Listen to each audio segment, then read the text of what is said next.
Mom, I just spent hours cooking your favorite dishes, mashed potatoes and grilled ribs, with your special recipe. I'm hoping to bring them to you and see a smile on your face. Why are you so incredibly stubborn? Do you honestly believe that a few measly dishes can change everything?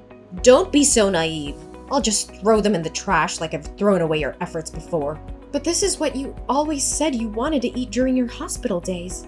I woke up early this morning just to prepare these dishes for you, Mom. I did it because I want to make you happy, even if it's just for a moment. If you truly cared about my happiness, you would do as I say. Divorce my son immediately. I can't believe this, Mom. What happened to you? Everything was perfectly fine just a week ago. Do you remember when you were in the hospital? You told me how lucky you felt to have me as your daughter-in-law. I said that because I needed someone to take care of me without bothering my son. You know it well I had a stroke, and you spent a whole month tending to me in that hospital. With only one son, I couldn't burden him and certainly couldn't afford to hire help. So I pretended to like you just to exploit your care until I recovered. But now that I'm healthy again, I have no use for you. Divorce my son and take your daughter away from my family. I'll give you $200,000 to find a new place to live. No, Mom. Is there something you're hiding from me? Is that why you're behaving like this? This isn't the mother-in-law I've known and loved. Remember all those times you showered me with affection and care? You bought me delicious food and beautiful clothes. And on the day Lily was born, it was you who supported and looked after us, allowing me to rest. I refuse to believe that you hate me. I've made myself clear, yet you still don't understand? I only pretended to love and appreciate you because I needed someone to take care of me until I got better. You were a convenient means to an end, a way to ensure my well-being without inconveniencing my son. But now I don't need you anymore. You're nothing but a burden, and your presence angers and disgusts me. How can you say such cruel things, Mom? If there's something about me that you dislike, just tell me. I'm willing to change. Can't you see how much I love you and consider you my real mother? Ever since I was abandoned by my own mother and left at that orphanage at the tender age of 3, I've never known the love of a true family. It wasn't until I met Paul and became part of your family that I finally experienced what it means to be loved by a mother. I won't divorce Paul over some absurd reason like you not liking me. I won't let go of the only family I have. Do you honestly believe that I treated you well because I actually liked you? It was only because you were pregnant with my grandson that I pretended to be nice to you. I thought having a grandson would change things, but truthfully, I never liked you at all. And let's face it, your background is utterly disdainful. I seriously suspect you manipulated my son into marrying you just to get into this house. No, Mom, that's not true. I truly love Paul. From the moment I found out I was pregnant, I never forced Paul to marry me. I made it clear that I could raise and take care of the baby on my own. It was actually you who said you wanted me to be your daughter-in-law. Why are you suddenly changing your tune and treating me so differently? You're testing my patience. You need to divorce Paul immediately for my sake. This home is no longer a place for you and your daughter. You're just a useless, weak daughter-in-law. But this is all so sudden for me. Have you forgotten how much I love you? Do you remember 3 months ago when you had a stroke and had to be hospitalized for over a month? It was me who resigned from my job to be by your side day and night. I changed diapers, fed you porridge, and even accompanied you to physical therapy. Wasn't our love still strong then? Are you saying that you treated me well because you wanted someone to take care of you for free? Then why did you push my hand away when I tried to change your diaper? Why did you insist on doing it yourself? Can you see how absurd this all is? Oh, now you're sitting here trying to take credit for everything? Do you want more money to divorce my son? Fine. I'll give you $200,000 and the house I'm living in. That's all I managed to save my entire life. Of course, I'll still ask Paul to provide monthly child support. So please understand that it's time for you to leave my house. No, Mom. I never wanted your money. I just hope you won't force me to divorce Paul. I don't want to lose a mother again. I've already experienced abandonment once and I don't want to go through it again. Mom, maybe it's the side effects of your medication that are making you irritable, but you don't really mean to chase me away, do you? Enough with your manipulative words, Wendy. I've had it with your presence in this house. I never loved you, and I never will. You're nothing more than a burden, a stain on our family. Mom, I can't believe you're still insisting on this. Divorcing Paul is not the solution. We can work through whatever issues you have, but tearing family apart is not the answer. I don't want to hear your excuses or pleas, Wendy. I've made up my mind. Divorce my son and leave our lives for good. You're not welcome here anymore. But what about the love we shared? The moments we cherished together. Is all of that meaningless to you now? I've always considered you my family, my mother. How can you turn your back on me like this? You were never truly part of this family, Wendy. I tolerated you out of necessity, but I never loved you. It's time for you to face the truth. Divorce my son and leave before I take further action. This is so hard for me to comprehend, Mom. I thought we had a connection, a bond that went beyond blood. I've given my heart and soul to this family, to you and Paul. How can you discard that so easily? Mom, I'm going to pretend that today's conversation didn't happen and assume you're under the influence of drugs or something to behave this way. I cannot and will not comply with your unreasonable request. Your sentimental words mean nothing to me, Wendy. Just do as I say and leave. This is the end of our relationship.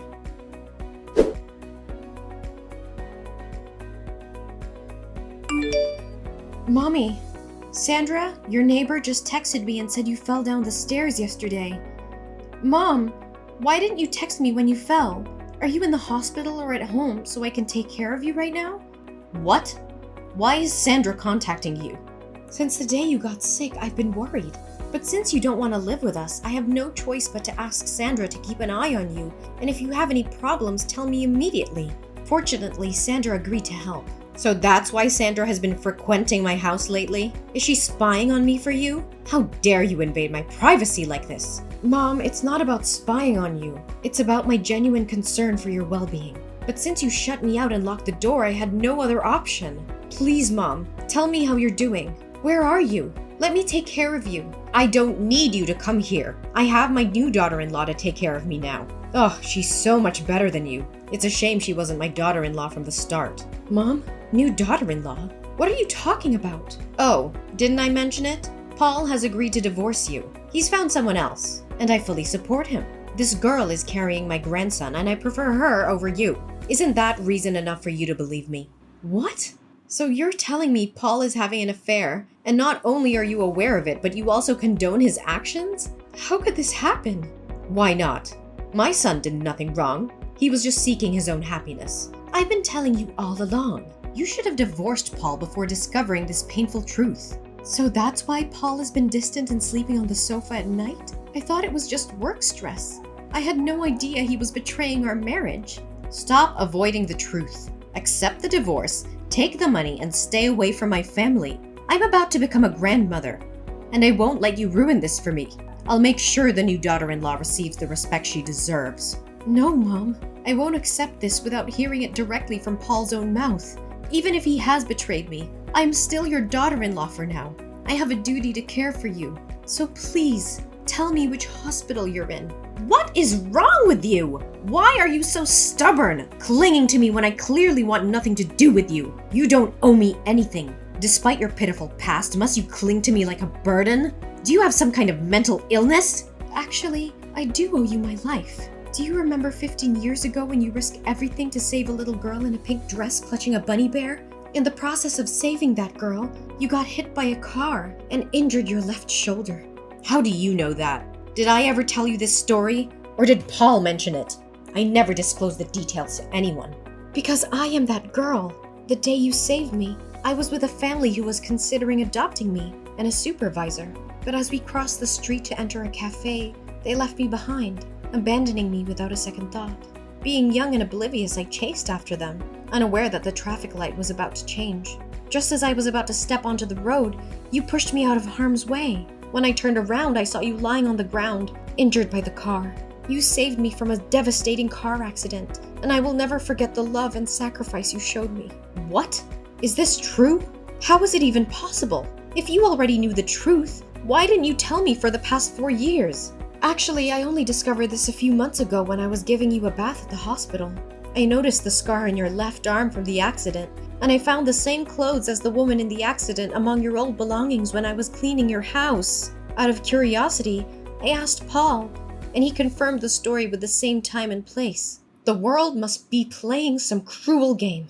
But wait, you mentioned a family interested in adopting you that day. So why did you end up in an orphanage, enduring years of loneliness? After the incident, they believed I was an omen of bad luck, a bringer of misfortune. They refused to adopt me, and the rumor spread. From then on, no family wanted to adopt me. It's difficult to comprehend. How can people harbor such irrational thoughts? Nevertheless, I'm grateful that the little girl I saved grew up to be kind and respectful. Mom, do you realize that you've been acting strange lately? Just a while ago, you were cursing and insulting me, and suddenly you turned into the gentle, loving mother you used to be. I am simply relieved that I didn't save the wrong person. But don't mistake my relief for affection. My stance remains unwavering. You must divorce my son immediately. Fine, I will take your demand into consideration. But until then, I will continue taking care of you as your daughter-in-law. I am indebted to you for saving my life, and I won't abandon you when you need support. There are no feelings of love involved, just gratitude. Is that clear?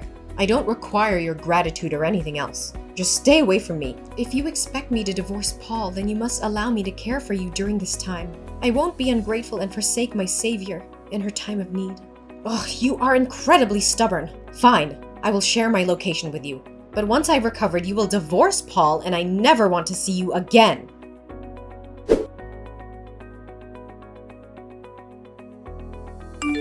Mom, why didn't you inform me about your illness? Is that why you were trying to separate us? What are you talking about? Illness? What's wrong with you? I'm perfectly healthy. Stop hiding it from me. I already know the truth. You didn't have to act like nothing was happening. No what?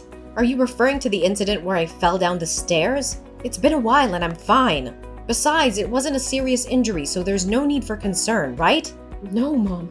I'm talking about your high risk of hemiplegia and early signs of Alzheimer's. What's all this about? What are you trying to say? Today, when I went to the hospital to retrieve an item I had left behind during my previous visit, I bumped into the doctor who treated you when you had a stroke. He gave me a notebook you had forgotten. Accidentally, I dropped it and read its contents. It's a notebook where you record all your important information, characteristics, and relationships, including mine, Paul's, and my daughter's. It seems strange to me, so I asked the doctor about it. He informed me that you were showing early signs of Alzheimer's, and the notebook is meant to help you remember your loved ones. I don't understand what you're talking about. Just because I keep a notebook to jot down some information doesn't mean I have Alzheimer's. Don't believe him, he's talking nonsense. Mom, I have seen your medical records. It also mentions the high possibility of you experiencing hemiplegia. The doctor informed you about this a few weeks ago. Is this the reason you pushed me away? Why would I hide such information from you? I made it clear that I wanted you out of the house so I could marry my new daughter-in-law. Why are you still deceiving yourself? I'm perfectly healthy. I don't have any diseases. Are you making up stories? You keep mentioning your new daughter-in-law, but I never saw any woman during the time I was taking care of you. Did you mention she intentionally pushed me into desperation and forced me to divorce Paul? And is she truly pregnant with Paul's daughter? Yes, it's true that she's pregnant with Paul's daughter, which is why she couldn't come and take care of me as often. I knew it all along. So you've been intentionally lying to me? Mom, just admit it. Admit that you fabricated everything to push me away for some reason. What nonsense are you talking about? Did I say something wrong? Last time you told me that Paul's mistress was pregnant with a boy, but just now when I asked if it was a girl, you admitted it. If it's true that you sent me away because I couldn't have a boy, how could you forget the sex of the baby? I just made a mistake while typing. There's nothing wrong. Yes, I pushed you away because you couldn't give me a grandson. I wanted you to divorce Paul. Mom, you never kicked me out because I couldn't have a son. And now I'm certain that what the doctor told me is true. You set a trap for me? How dare you do that? Mom, enough with the lies and deceit. I won't let you manipulate me anymore. I demand to know the truth. Why are you really pushing me away? What is the real reason behind all of this? I can't. No more evasions, Mom. I deserve to know. We've been through so much together, and I've been by your side when you needed me. I won't let you shut me out like this. Tell me what's really going on. Fine, Wendy. You want the truth? The truth is, I'm scared. I'm scared of losing my independence, my control over my own life. I see my health declining, and it terrifies me. I pushed you away because I thought it would be easier to face it alone. Mom, did you know that you were really sick and hid it from me? How could a mother be like this? Taking care of a mother is the responsibility of the child. If you have any fate, I will live my life in regret. No, I don't think that way. I just believe that you are a good girl and you deserve a mother-in-law who loves you more than having to work hard to take care of a mother who can't take care of herself. I didn't want to be a burden to you. What about Paul's affair and you having a new daughter-in-law? I need to come clean about something else, Wendy. The story about Paul's affair and the new daughter-in-law was also a fabrication. When Paul and I went to the doctor that day, we received some devastating news. It turns out that Paul has a high risk of developing heart disease. We were devastated and didn't want to see you suffer or carry the burden of taking care of both of us. Paul has heart disease? Why didn't you tell me? We don't want you to know about this. So in a misguided attempt to protect you, we made up that story to make you feel hurt and push you away. We thought that if you believed we didn't want you around, you would find happiness elsewhere. But deep down, we knew you were so compassionate and dedicated that you wouldn't easily give up on us. That's why we resorted to those desperate measures. It was a flawed decision made out of fear and a misguided sense of protection. Mom, I can't believe you would go to such lengths to shield me from pain. I understand that your intentions came from a place of love, but fabricating those stories only caused more damage. We should have faced these challenges together as a family. Wendy, I appreciate your kindness and willingness to forgive, but I still believe it's in your best interest to find a new mother-in-law who can provide the care and support you deserve. I don't want to be a burden to you or hold you back from finding happiness elsewhere. Mom, I understand your concern, but I want you to know that I am committed to being here for you and Paul. I married into this family because I love Paul and I care deeply for both of you. I don't see you as a burden. I see you as family, and family takes care of each other no matter the challenges we face. Wendy, you're truly selfless and compassionate, and I'm grateful for that. But I want you to consider your own happiness as well. It's not fair for you to give up your dreams and aspirations for us. You deserve to have a mother-in-law who can be there for you without any limitations. Mom, my happiness lies in being here for you and Paul, in building a strong family bond and in supporting each other. Life is not always easy and challenges will come our way, but together we can face them. I won't give up on you or our family. We still have a chance to make things right and create a loving and fulfilling future together. Wendy, I may have underestimated your dedication and the depth of your love. I'm grateful to have you as my daughter-in-law, and I will cherish our relationship. Let's embrace the future with hope and resilience, knowing that we are stronger together. Thank you, Mom. I believe that by facing these challenges head-on, we can strengthen our bond and find happiness within our family. I won't let you face this alone, and I promise to do my best to care for you and Paul.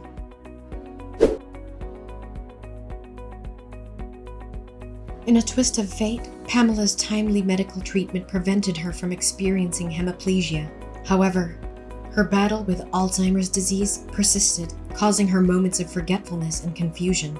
I, with my unwavering love and support, stood by Pamela's side, offering her strength and care during the challenging times. Pamela may have forgotten moments and faces, but she never forgot the warmth and care that surrounded her. Paul, on the other hand, faced a health crisis of his own and was hospitalized for a period of time. It was a difficult and trying period for the family, but I remained a pillar of strength, providing Paul with the support and encouragement he needed to overcome his illness. Through the ups and downs, my devotion to my family never wavered. I tirelessly cared for Pamela, ensuring her safety and comfort, even as her memory faded. My unwavering love and patience became the anchor that held my family together during our toughest moments. As time passed, Pamela's condition continued to deteriorate, and her moments of clarity became fewer. However, the love between Pamela, Paul, and I grew stronger.